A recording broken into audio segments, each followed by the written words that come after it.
The second batch of Stranger Things Season 5 episodes is imminently approaching, and here's all you need to know to head back into the Upside Down with your head on straight. Unless you've been living in a nightmarish parallel reality for the last 10 years, you probably have at least a vague idea of what Stranger Things is all about. So we'll spare you this season's 1 to 4 recap and get right into the good stuff. This is going to be beautiful. After a brief flashback to 1983 and an encounter with some de-aging CGI that's scarier than anything we've seen in the show thus far, Stranger Things Season 5 picks up more or less where Season 4 ended. The town of Hawkins has been carved in two by a now-repaired rift to the Upside Down, prompting our intrepid heroes to take the fight to Vecna and put a stop to his hijinks once and for all. It's coming. It's coming for them. Now, they more or less completely failed to do this over the course of Season 5's first 4 episodes, although to be fair to them, we're clearly a lot closer to the final showdown than ever before. Harbour and Joyce are leading D&D-style crawls into the Upside Down. The kids are having a blast, torturing poor defenseless Demogorgons, and Eleven is trying her darndest to really nail that Race Skywalker impression. Better watch out, Henry Creel. The good folk of Hawkins, USA are a-comin'. By the time Sorcerer rolls around, events in Hawkins and elsewhere seem to be coming to a head. The episode is broadly split into 4 plot threads. Joyce and the kids' great escape break-in to the military base, Holly and Max's adventures in Vecna's memories, Eleven and Harbour's break-in to the parallel military base, and the rest of the gang's brief and bumpy road trip through the Upside Down.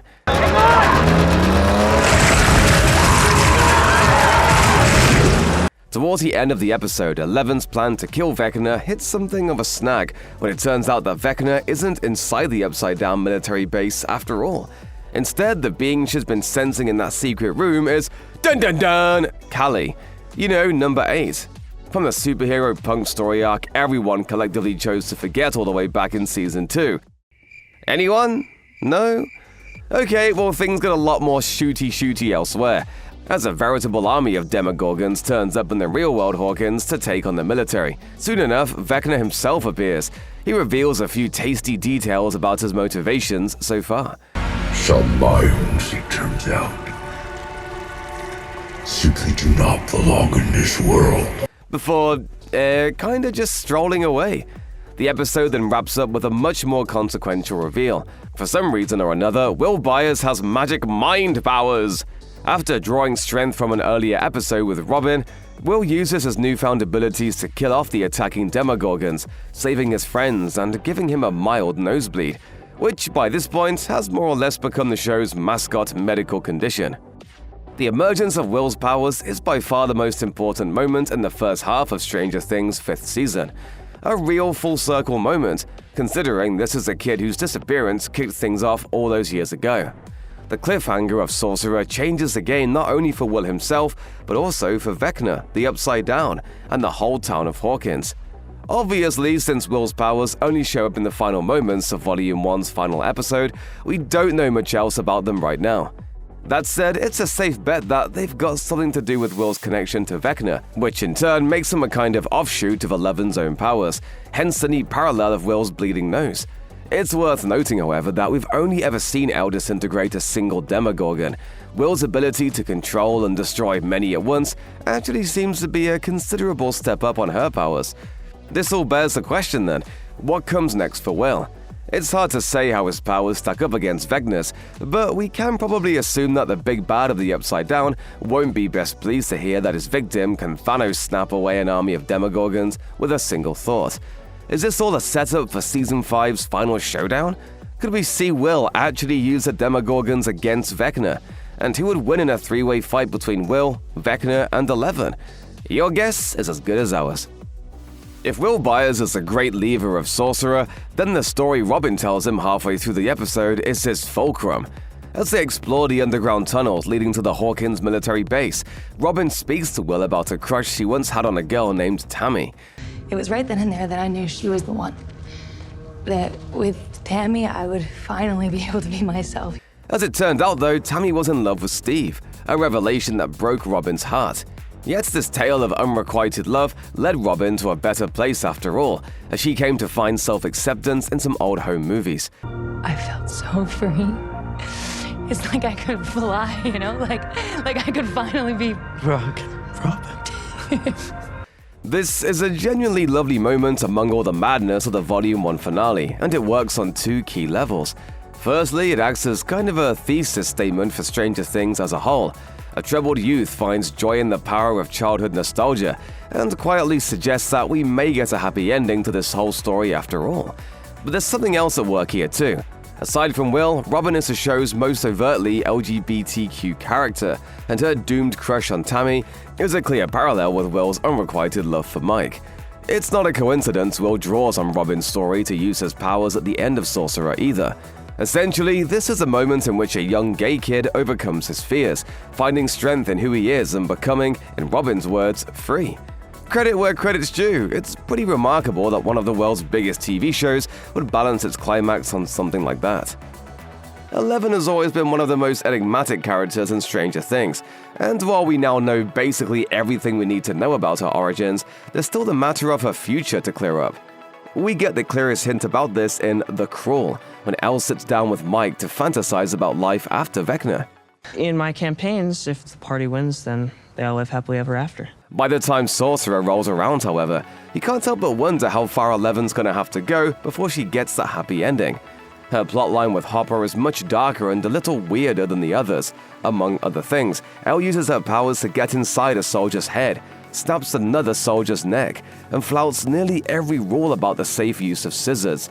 This is all done to pursue a vendetta against Vecna that's bordering on Moby Dick levels of obsessiveness, and that's saying nothing of the re-emergence of Carly, who was hardly a calming influence on Elle back in Season 2.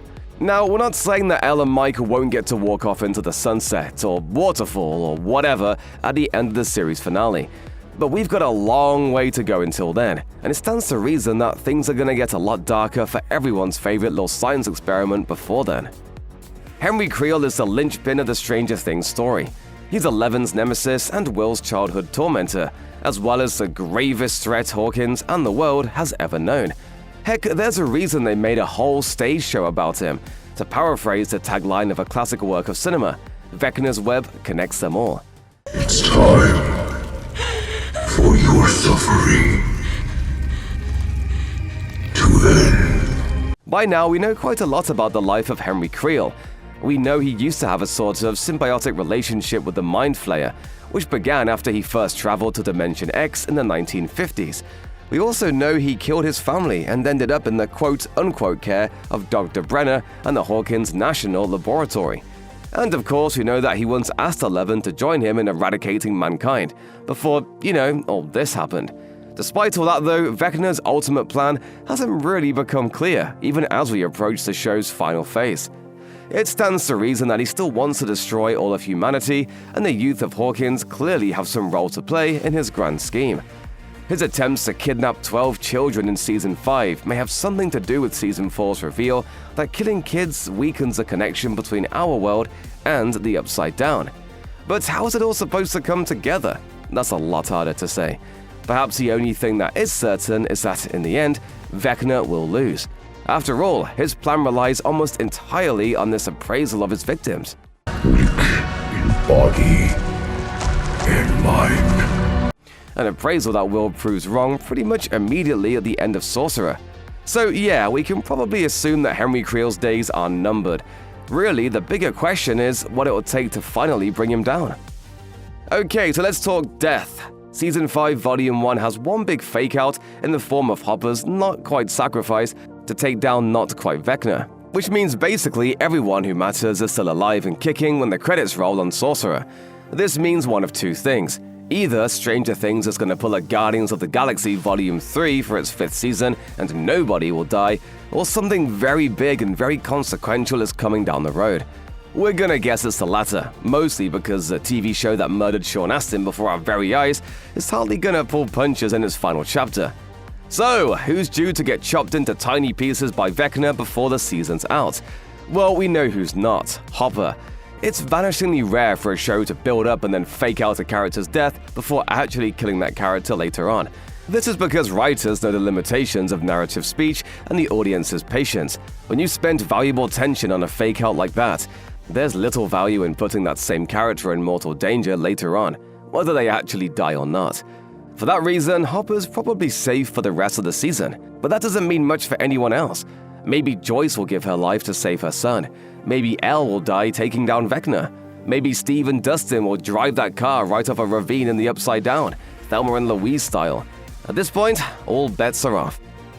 To say that Stranger Things wears its influences on its sleeve would be the understatement of the century. From the get-go, the show proudly drew on pop culture phenomena ranging from Dungeons & Dragons to Carrie to E.T. to The Goonies to Halloween to Close Encounters and many, many, many more. In fact, you could probably argue that Stranger Things has become as famous for its wholehearted love of mid to late 20th century storytelling as it has for its story or characters. No surprise then that Season 5 Volume 1 goes even harder. The D&D influence finally reaches its logical conclusion as the gang literally embarks on a dungeon crawl inside the Upside Down. Meanwhile, the Turbo Trap descends into a full-blown Home Alone send-up. Robin references The Great Escape as the basis for her plan to get inside the military base. A Wrinkle in Time gets referenced repeatedly. Vecna totally has a Pennywise thing going on with that whole Mr. What's-It shtick. And the Duffer Brothers have explicitly stated that the season's many hordes of Demogorgons are influenced by the bold new strides in sci-fi horror that James Cameron made with Aliens. In short, Season 5 appears to be a greatest hits of everything the Duffers love about pop culture, and a tribute to the stories they love most. I expect to see this continue to the next episodes too. Everyone expected the D&D references in Volume 1, but nobody saw Home Alone and The Great Escape coming. Which classic films will become pivotal to the story in Volume 2 and the finale? Platoon? The Shining? Back to the Future? We don't know. Either way though, it's bound to be an absolute blast. The Upside Down has been a critical part of Stranger Things ever since the earliest moments of the very first episode. We've learned a lot about it over the years, that it contains a parallel version of the town of Hawkins, that it's home to Vecna and all kinds of horrific monsters, that it desperately needs a mold guy to come and look at all those spores, etc., etc., etc. Here's the thing though, we still don't know what it actually is. The closest thing we've ever come to an answer lies in the backstory of Henry Creel. The stage play Stranger Things: The First Shadow tells us that a young Henry accidentally utilized secret government technology to visit the so-called Dimension X back in the early 1950s. This appears to be where he got his psychokinetic powers, having encountered the entity that would later take shape as the Mind Flayer. Henry would return to Dimension X years later when Eleven banishes him using her own powers, turning him into the monster known as Vecna. I saw so many things. To this day, we haven't had any specific confirmation that Dimension X is the Upside Down, and they certainly don't look the same in the show's flashback sequences. Even if we assume they are, and that Vecna somehow transformed Dimension X into the Upside Down, a number of questions remain. Where did Dimension X come from in the first place? Why did the Mind Flayer take such an interest in Henry? Are there other parallel realities out there? And what is it about the Upside Down that gives certain kids powers? Halfway through Season 5, we know everything there is to know about Vecna himself, yet precious little has been explained about the place that made him. Okay, so when we said we know everything there is to know about Vecna himself, we lied. To be fair, the show has taken great pains to explore his childhood, his motivations, and his ultimate goal, even if that ultimate goal is a little simplistic. I could restore balance to a broken world. A predator. But for good. Even by the end of Sorcerer, however, we've yet to learn just how Vecna intends to achieve it. Obviously, the kids and teenagers of Hawkins are critical to his plan, as Season 5 tells us that he needs to gather 12 of the town's weakest, most easily manipulated children to him. It's also possible that this has something to do with the fact that, as we learned in Season 4, killing children weakens the barrier between our world and the Upside Down. But there are a few missing pieces here. Why is he gathering these kids instead of outright killing him? What purpose do they serve? And why do they have to be kids in the first place? Oh, and how does all that mesh with this? Some minds, it turns out, simply do not belong in this world. This line almost seems to suggest that there's another side to Vecna's scheming, an element of misguided mercy, perhaps. Could he really believe that he's helping to end the suffering of these children, as he suggested back at the start of season 4? Or are these just the lies of a manipulative predator, one who's dead set on the extermination of mankind above all else? For now, nobody knows, but here's hoping we find out before too long. Time travel theories have been swirling around the Stranger Things fandom for many years. Much of this seems to draw on the heavy clock symbolism that seems to surround Henry Creel, as well as the fact that the Upside Down seems to be permanently stuck in 1983. The show has also thrown in a few cute Easter eggs here and there to keep fans guessing. The kids hide out in a screening of Back to the Future in season 3, and Mr. Clarke alludes to the possibility of time travel in season 1. You'd have to create a massive amount of energy. More than humans are currently capable of creating, mind you, to open up some kind of tear in time and space. And season 5 seems to be following in the same suit. Mr. Clarke teaches a class about wormholes during one scene in the 3rd episode, while the season makes a handful of references to the 1962 novel A Wrinkle in Time. Heck, at one point, Holly herself says this: Time travel. All this begs the question, does time travel have a role to play in season 5's second half, or do these hints add up to the mother of all red herrings? We can't say for sure. One thing that is certain, though, is that any kind of time travel-based resolution to the Stranger Things story will tear a rift in the show's fandom so vast that it'd give Vecna himself a run for his money. The Broadway stage show Stranger Things: The First Shadow reveals a few choice details about Hawkins and its inhabitants, mostly concerning Henry Creel's backstory. Arguably more interesting than that, however, is the fact that the show also involves a young Joyce and Hopper. Along with Bob Newby, Joyce and Hopper team up to investigate a series of animal killings in Hawkins, the work of Henry and the Mind Flayer. In the end, though, their work leads to Henry's father, Victor, taking the blame for the deaths of his wife and daughter. This backstory is briefly referenced in the 5th season of Stranger Things, when during a flashback sequence that takes place inside Henry's memories, we see a young Joyce attending Hawkins High School. Clearly, the Duffer Brothers were more than willing to pay homage to the spin-off show when writing season 5, but is there more to it than that? Could we see some kind of elaboration on the links between Hopper, Joyce, and Vecna later in the season? Might the events of The First Shadow play some part in the events to come? Or do Hopper and Joyce's roles in the stage play amount to little more than the pointless shoehorning of familiar characters into an original story, with young Joyce's season 5 cameo acting as a polite nod to the spin-off and nothing more? Honestly, it could go either way. Max and Holly's adventure in Vecna's memories might well be the most curious aspect of Stranger Things Season 5. Obviously, Max is gonna be a pretty big deal when it comes to taking down Vecna once and for all, and this will no doubt rest on the fact that she's spent so long trapped in this memoryscape. That's Endgame stuff, though, and we probably won't see her arc resolved until the end of the season's second half. For now, we can't help but wonder, what's up with her cave? That's a very reasonable question. After Max lures Holly away from Henry Creel's house, she takes her to a cave located deep in the woods, the same woods that Henry forbade Holly from entering. There, Max explains that for some reason or another, Vecna is terrified of entering it. In here, I'm safe. Weird, right? Unlike many of these questions, however, we think we can venture a guess on this one. Stranger Things: The First Shadow explains that Henry first traveled to Dimension X after finding some hidden military tech while exploring a cave system in Nevada. This was the moment his whole life changed, when the young boy began his transformation into a monster. What's the betting that Max has found her hiding place in Henry's memory of that same cave? The final episode of Season 5, Volume 1 ends with the reveal that Will Byers has developed powers of his own. After Vecna leaves the battle at the Hawkins military base, Will uses these powers to control and then destroy the Demogorgons that are attacking his friends. So, questions. First off, how did Will actually get these powers? It stands to reason that it's got something to do with his kidnapping back in Season 1, as well as the connection to the Upside Down that he's felt in the years since. But was there a specific moment or action that led him to develop these abilities? On the same note, could this mean that any child taken by Vecna might end up with similar powers? And in that case, will we see more children, such as Max or Holly, get their own nosebleeds before the series is up? It also feels like we're only seeing the tip of the iceberg of Will's powers. Earlier in Sorcerer, Mike suggests that Will could use his newfound Demogorgon sight to control the monsters himself. For now, we've only seen him stop them in their tracks, but it's entirely possible that he could wrest full control of them away from Vecna and the Mind Flayer. Not only that, but Vecna and Eleven have each demonstrated a smorgasbord of powers in the show so far, including telepathy, psychic projection, regenerative healing, interdimensional travel, and more. Do Will's powers end at his ability to manipulate the creatures of the Upside Down? Or could we see him go full superhero before the story's over?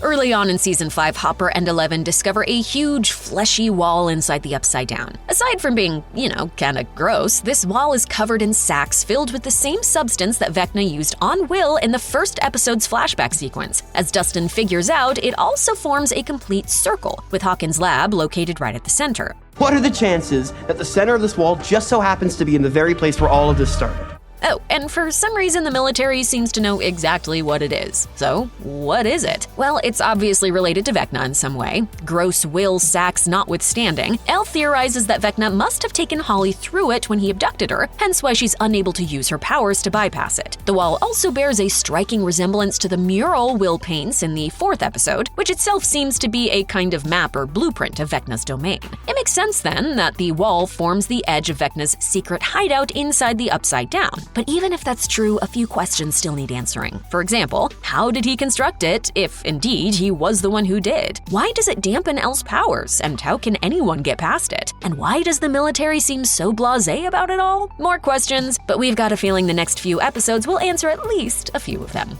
The return of Callie, also known as 8, is probably one of the less exciting reveals at the end of Season 5's first half, considering her arc with Elle back in Season 2 was one of the show's all-time low points. But it's happening, she's here, so let's just deal with it and move on. While it may not have thrilled many of the show's fans, there's bound to be a good reason why the Duffers brought Callie back to Stranger Things 8 years after she first appeared. It's made clear that the military was somehow utilizing her as kryptonite to fight Elle, and that's a startling revelation in itself. Somehow Dr. Brenner's test subjects can be used against each other, blocking their powers and swiftly incapacitating them. Putting aside what this means for Dr. K's plan, which is still largely a mystery, could this be a hint towards the final fight against Vecna? If 8 can be used against 11, then why can't 8 and 11 be used against 1? Of course, for all we know, this is Dr. K's plan, in which case we can safely bet that it won't work. Why? Because she's a baddie, of course. Nevertheless, it's intriguing that the show has decided to bring in one of Dr. Brenner's test subjects this late in the game.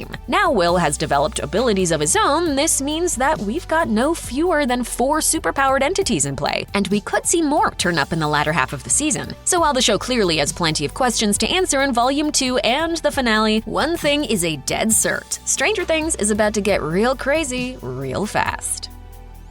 Stranger Things Season 5 is bringing a ton of changes, and among them are several new cast members.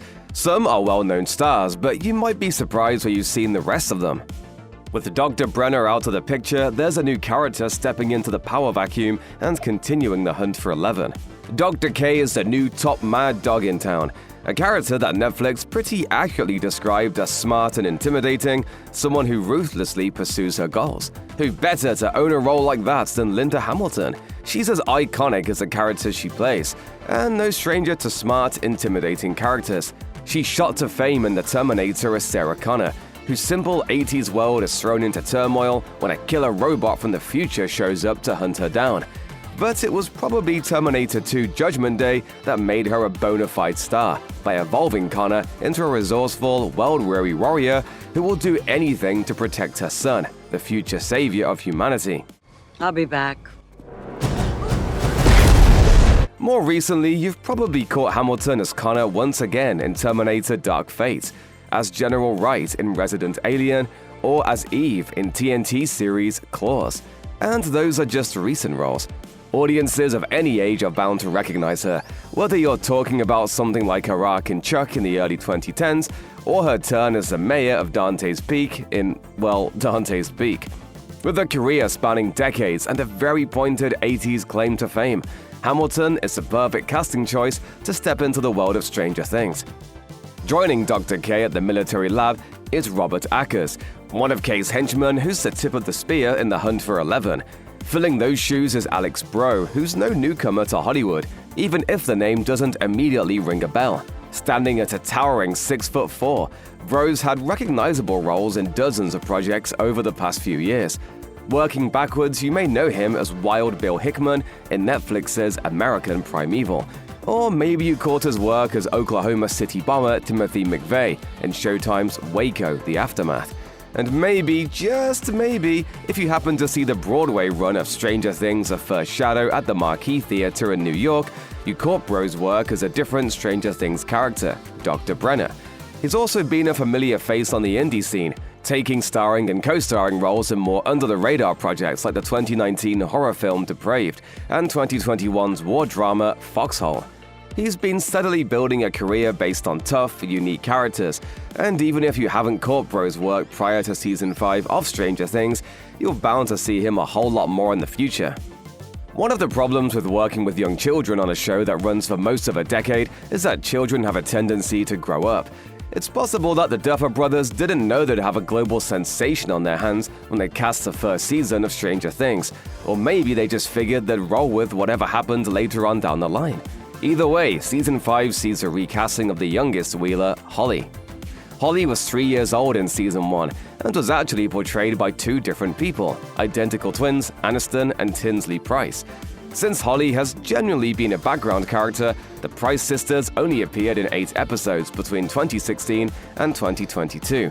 But with the bigger, more expansive storyline in Season 5 comes a more robust arc for young Holly Wheeler, which is part of the reason newcomer Nell Fisher is taking over the role. This season sees her working through various issues at school and dealing with an imaginary friend, which, if you know anything about Hawkins, isn't likely to turn out well. As for Fisher, she's mostly known at this point for playing Cassie in Evil Dead Rise, so she definitely has experience dealing with eldritch horrors in a story. Even more recently, Fisher had the lead role in 2024's Bookworm, a breezy family adventure that also stars Elijah Wood. Hey, stick with me, it'll be fine. This isn't her first rodeo with Netflix either.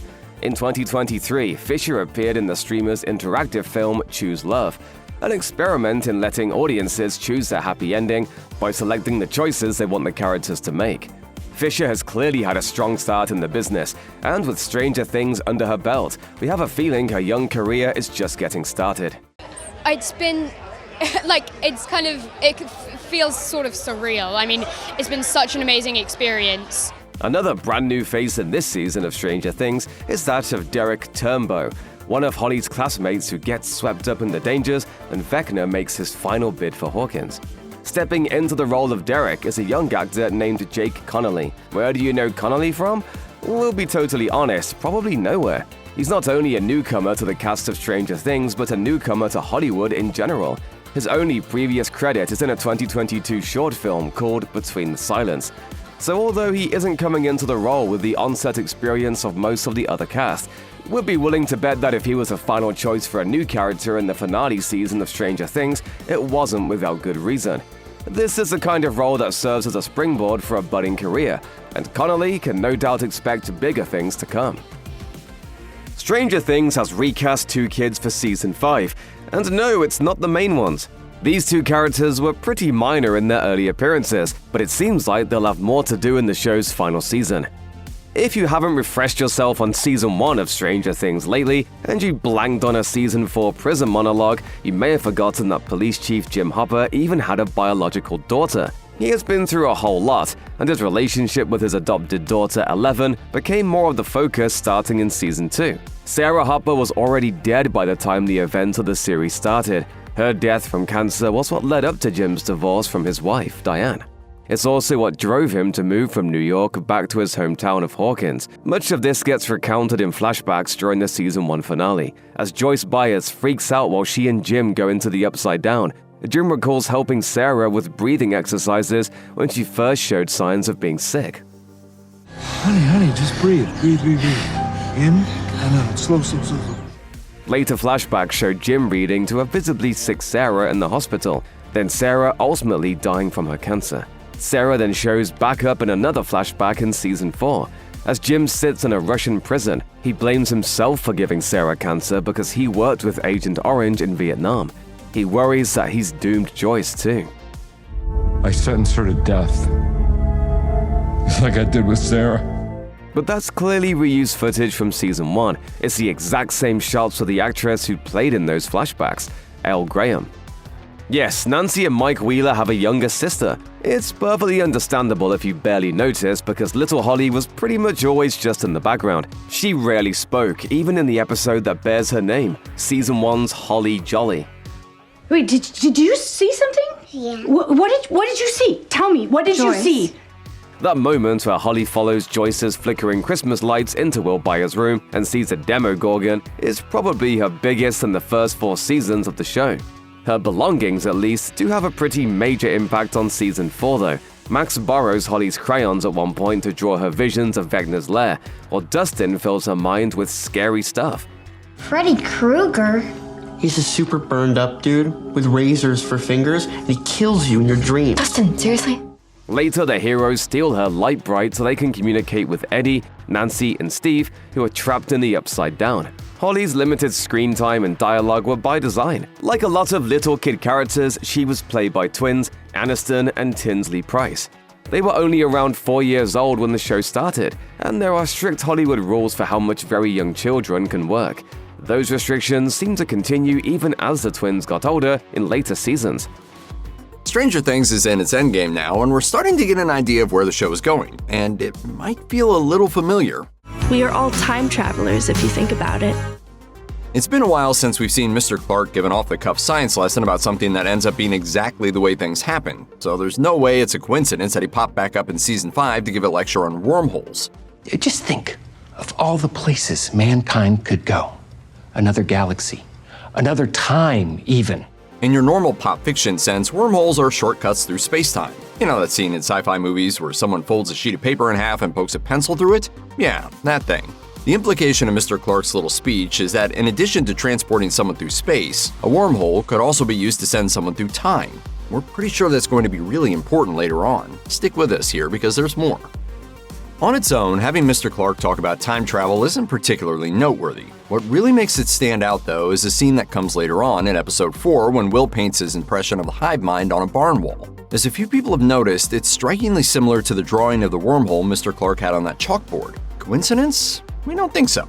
In fact, we think it's the key to how Stranger Things is going to end.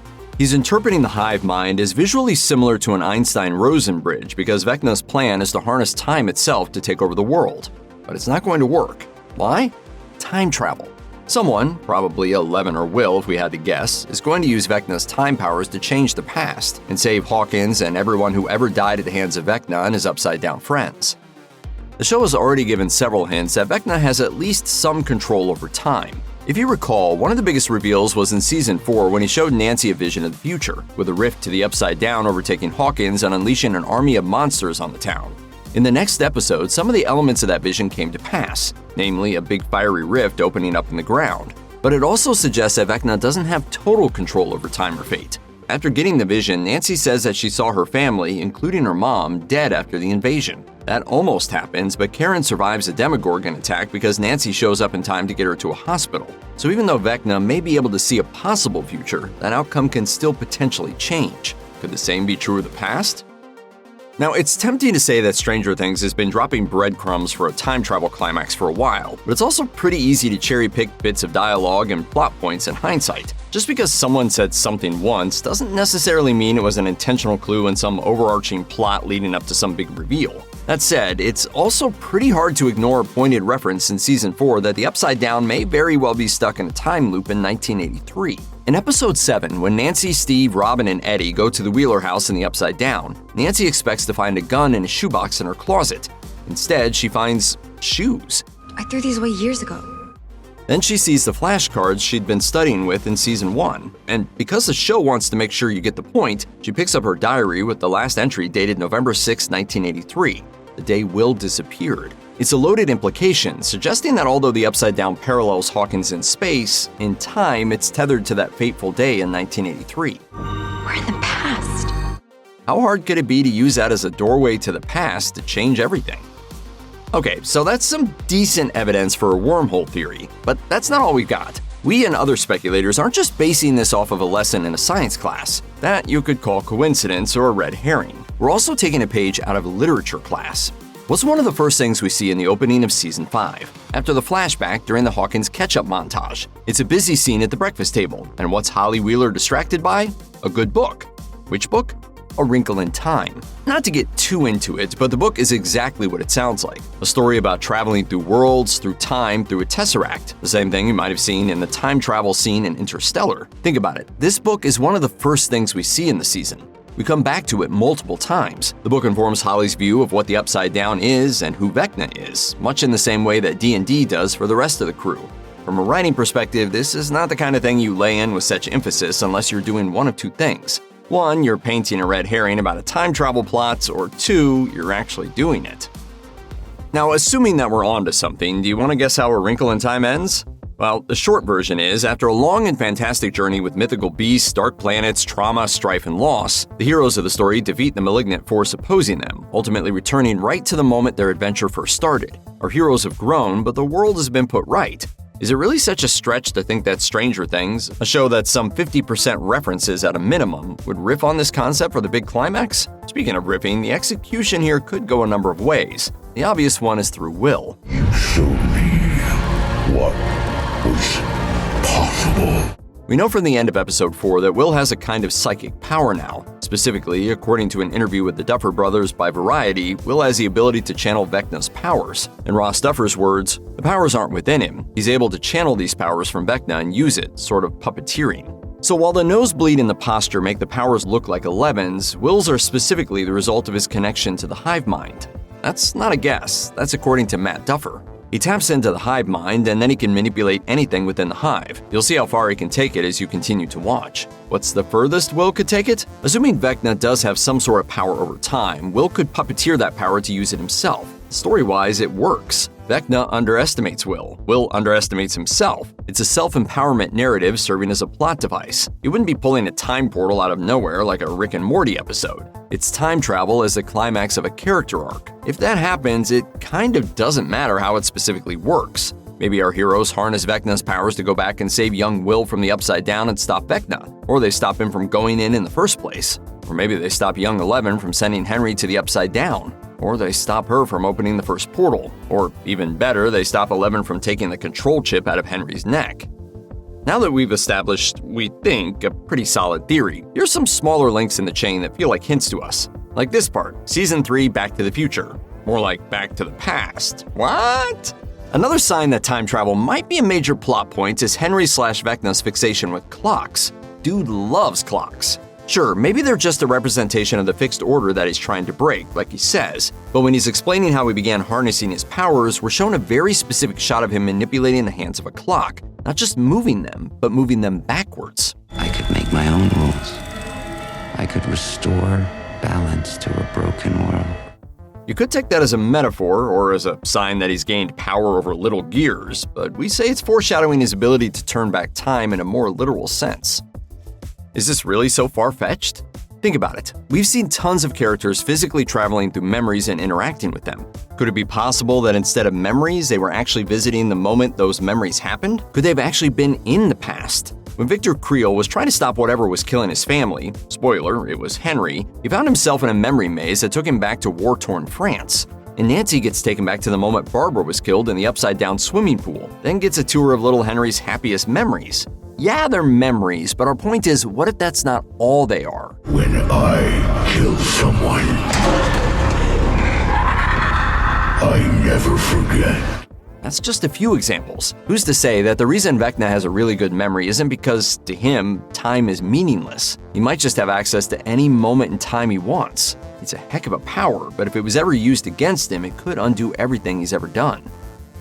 Stranger Things and 80s references. Name a more iconic pairing. We know the show's creators have seen War Games because they've referenced it. And what's a quotable iconic lesson of that movie? With some games, the only way to win is not to play. The same might be said of Stranger Things' entire plot. 5 seasons in, we've lost count of how many people have died. Since the world turned upside down, countless lives have been ruined. Things have been unleashed that will change the world forever. Even though we know we're probably getting one, it's hard to imagine what a happy ending to the story would look like, considering how much it cost to get here. Unless that happy ending involves going back to the beginning, a Wrinkle in Time style, and preventing any of those bad things from happening in the first place. The only winning move is not to play. Does that remind you of anything? War Games. You want justice for Barb? We got justice for Barb. You want Billy to get a second chance? You got it. You want a Joseph Quinn cameo in the finale? Time travel is the only way. We might be pushing it now, but depending on how the mechanics of the time travel end up working, we might even get a happy resolution to one of the show's original tragedies, the death of Sara Hopper, Jim's young daughter, who passed away before the events of the show. We've had a lot of flashbacks to Jim's life with her and tragic loss over the seasons, including some moments this season. Why? This is a flashback we've literally seen before, and it comes after Jim confides to Eleven that doctors had told him they thought Sara was going to live. That's a new detail. And you know what else is new? A casting call reported by Night Edge Media for a Season 5 actor that looks just like Sara's original performer. Why would the show need to do this? Could it really be for yet another flashback to something we thoroughly know about? Or could setting things right with time travel also mean fixing the central tragedy of Jim Hopper's life? Anyway, we know it sounds outlandish to say it all wraps up in time travel, but outlandish concepts are not something Stranger Things is scared of. A lot of reviews of Season 5 so far have pointed out, for good or worse, that the show has grown so far away from the humble, homey, nostalgic vibes it started with. What began as a kids-on-bikes Midwestern show has now become a world-spanning adventure with apocalyptic stakes. Will the show get back to its roots by the end in the most literal of ways? Or is this all a pretty convincing red herring? We'll find out when Season 5 Volume 2 and Stranger Things feature-length finale arrive on Netflix in the last week of 2025. Stranger Things took the world by storm with its young cast caught in a supernatural conspiracy threatening to tear the world apart. 9 years later, the world's still ending, the cast couldn't be more different. Compared to the starlet she is now, you can barely even recognize Millie Bobby Brown as a bald-headed young government experiment from Season 1. She had a few one-off roles in shows prior to Stranger Things, but 11 is without a doubt the catalyst that shot her to the level of fame she has now. Her career outside of Stranger Things has mostly stuck with the Netflix trajectory, albeit in some of their most popular films in the last few years. She headlined both Enola Holmes movies, playing the younger sister of Henry Cavill's cameo. She dipped back into dark fantasy as the lead in 2024's Damsel, and joined Chris Pratt on a sci-fi adventure for the Electric State. She's been making life-changing decisions in her personal life too. She married Jake Bon Jovi, son of John, in 2024, and the two adopted a baby girl in 2025. For such a major star, she keeps her life off-screen relatively private, and we're with most of her fans and eagerly anticipating where she goes next. Winona Ryder was an A-lister long before Stranger Things debuted, but the show brought her talents to a whole new generation. Her transformation into Joyce Byers was captivating from the very first episode, and her character only continued to grow over the show's 5 seasons. For decades, she's been a leading actress in cult classic staple Beetlejuice, Heathers, Edward Scissorhands. She melted into dark, conflicted characters throughout the 90s. Then turned right around and blew general audiences away with Oscar-nominated roles in period dramas like Little Women and The Age of Innocence. She's never lost her quirky, youthful charisma, but in the more recent seasons of Stranger Things, as well as recent movies like Beetlejuice, it comes with an added layer of maturity. David Harbour had plenty of roles before Stranger Things, but his turn as Sheriff Hopper made him an overnight star. Gruff and no-nonsense, but well-meaning, he keeps the kids grounded throughout the series, while also working through his own demons and building a relationship with Joyce. Here. It's okay. That's it. Roles have come steadily alongside the run of Stranger Things. He got a chance to kick off a franchise with a Hellboy reboot, although that didn't have the receipts to warrant any sequels. He worked with Chris Hemsworth on 2020's Extraction, then joined the MCU in Black Widow and Thunderbolts. Coming up, Harbour signed on to more than half a dozen projects, including Avengers Doomsday. In other words, you won't have to try very hard to keep tabs on his career now that Stranger Things is at an end. In the space of 12 months, fame came for Finn Wolfhard with the determination of a Demogorgon. In 2016, he started Stranger Things, and the year after that, he was on big screens around the world as Richie Tozier in It Chapter 1. Wolfhard was 13 years old when Season 1 released, which means that fans have pretty much watched him grow up before their eyes. Gone is the short, scrawny boy with a love for D&D. In is the tall, gangly young man who's, well, still really into D&D. But these aren't your normal dice. They have up to 20 sides. Outside of Hawkins and Derry, Wolfhard has been growing into his own as an actor. Probably his most high-profile film role following his breakout was in Ghostbusters Afterlife and the sequel, Ghostbusters Frozen Empire, though he's appeared in dozens of projects alongside those. He's also a musician. On top of solo work, he sang lead for indie rock band Calpurnia until they broke up in 2019, then became one half of the duo The Aubreys. Stranger Things may have come to an end, but Wolfhard is clearly just getting started. Ever since joining Stranger Things in Season 2, Sadie Sink has been running up that hill to stardom. In the years since, she's continued to work with Netflix on horror and supernatural films, like 2019's Eli and the Fear Street trilogy that dropped in 2021. But she's also evolving beyond Scream Queen status. She gave an unforgettable performance opposite Brendan Fraser in The Whale, which got her a Critics' Choice Award nomination and headlined the psychological drama Dear Zoe the same year. 2025 saw her leading the post-apocalyptic musical Odessa, which didn't get rave reviews but showcased not only Sink's range and acting ability, but her musical range too. Yeah, if you ever watch it, that's actually her singing throughout the movie. Turns out being good at Dig Dug isn't her only hidden talent. What's next for Sink? Oh, nothing much, just a little movie called Spider-Man Brand New Day, and she learned the Marvel Code of Silence pretty quickly. How did your experience working on this show prepare you to step into a huge franchise like Spider-Man? Oh, I can't really say much about that. Radio enthusiast, father of Dart, and all-around heartwarming presence, Dustin's the moral compass and occasionally real compass of the Hawkins crew. The sun rises in the east and it sets in the west, right? Which means that's true north. While you may not have seen Gaten Matarazzo's face all that much outside of Stranger Things, that's mainly because he's been lending his voice to roles over the past several years. Voiced Sib Griebling in LEGO Star Wars Rebuild the Galaxy, and Boris in My Father's Dragon. He also voiced one of the pigs in an animated adaptation of Animal Farm, which had a festival premiere in June 2025 and subsequently vanished into the ether. Now that he's done filming Stranger Things, maybe Matarazzo will have more free time to pursue other projects. Caleb McLaughlin hasn't totally turned his Stranger Things fame into wider stardom, but he's working on it. Over the course of 5 seasons, we've watched him grow up right alongside the rest of the young cast.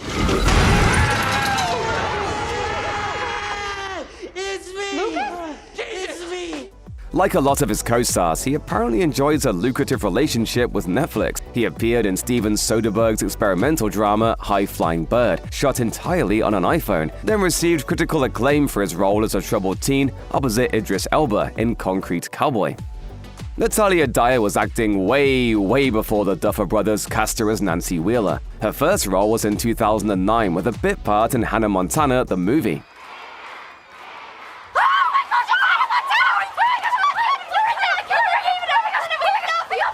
From there, she landed in tons of small roles, though Stranger Things launched her to bigger and more prominent parts. She joined a stacked cast of A-listers in 2019's Velvet Buzzsaw, then kept working with Netflix for the psychological drama Things Heard and Seen. In real life, she's hitched to none other than Jonathan Byers. Well, not hitched, but she and Charlie Heaton have been dating since 2016 and are still going strong.